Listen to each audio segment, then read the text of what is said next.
নমস্কার বন্ধুরা, আশা করছি তোমরা সবাই ভালো আছো। আমরাও ভালো আছি।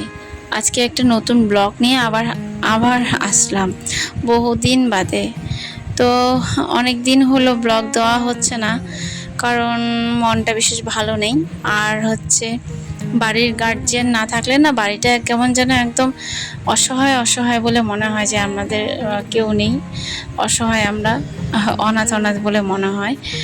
তো আমার শাশুড়ি মা 1 মাস হয়ে গেছে বাড়ি থেকে গিয়েছে ননাসের বাড়িতে। বহুদিন হয়ে গেল শাশুড়ি মা বাড়িতে নেই, মনে হচ্ছে অনেক দিন হলো শাশুড়ি মা বাড়িতে নেই, কিন্তু 1 মাস হয়েছে। তো এদিকে আমার হাজবেন্ডের মনটাও ভালো না, কারণ যেহেতু শাশুড়ি মা বাড়িতে নেই, আর আমার বাচ্চাগুলোও একদমই ভালো লাগে না, ওদেরও মন ভালো লাগে না। ঠাম্মি বাড়িতে থাকলে ঠাম্মির সঙ্গে বসে গল্প করে খেলাধুলা করে, আর ঠাম্মিরও মন ভালো লাগে, বাচ্চাদেরও ভালো লাগে।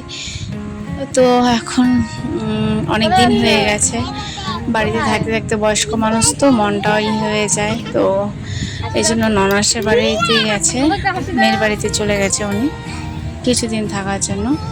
এই জন্য না আমাদের এই মনটা কী হয়েছে যে একটু দেখে আসি। এমনি ফোনে তো কথা হয় রেগুলার, কিন্তু বাচ্চারা মানে ঠাম্মি ছাড়া কিছু বুঝছে না।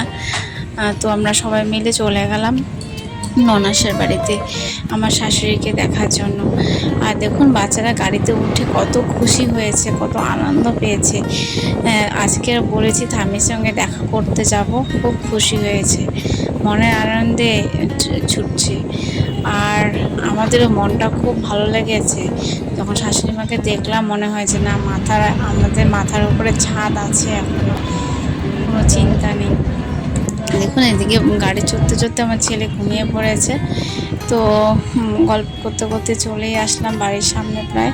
আর গাড়িতে উঠলে কী হয়, ছেলে মেয়ে দুজনেই ঘুমিয়ে পড়ে, এমনি অত কষ্ট হয় না, ওরা খুব আনন্দ পায়, ঘুমিয়ে পড়ে, কোনো কষ্ট হয় না। এই জন্য গাড়ির ভিতরে আমাকে বালিশ রাখতে হয়। তো কথা বলতে বলতে চলে আসলাম। তো ঠাম্মির পছন্দের, ঠাম্মি যেটা যেটা ভালোবাসে কিছু খাবার নিয়েছি। এদিকে দিদিদের জন্য মিষ্টি টিষ্টি নেওয়া হয়েছে। চলুন যাওয়া যাক বাড়ির ভিতরে।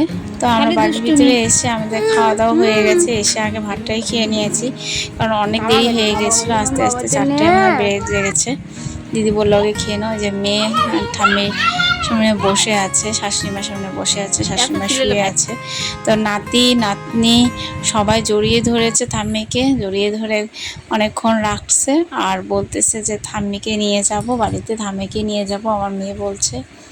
তো এটা দিদির বাড়ি না খুব বড়, অনেক বড় বাড়ি, বেশ ভালো লাগে দেখতে, এত গাছ টাছ দিয়ে ভর্তি না বাড়ির ভিতরটা, খুব ভালো লাগে। তাই মাকে বললাম, শাশুড়ি মাকে বললাম চলো বাড়িতে। তা শাশুড়ি মা বলতেছে আর কিছুদিন থাকবো তারপরে যাব। ওই জন্য আমরা, এখন রাত হয়ে গেছে, প্রায় 8টাই বাজে, এখন আমরা চলে আসছি বাড়ির দিকে। এদিকে মেয়ে ঘুমিয়ে পড়েছে, ছেলে কোলে নিয়ে বাড়ির রাস্তায় ফিরছি। এখন রাত্রি 9টা-10টার মতন হবে। তো আশা করছি আপনাদের ব্লগটা ভালো লেগেছে। যদি ভালো লাগে একটা লাইক করবেন। নমস্কার, ভালো থাকবেন।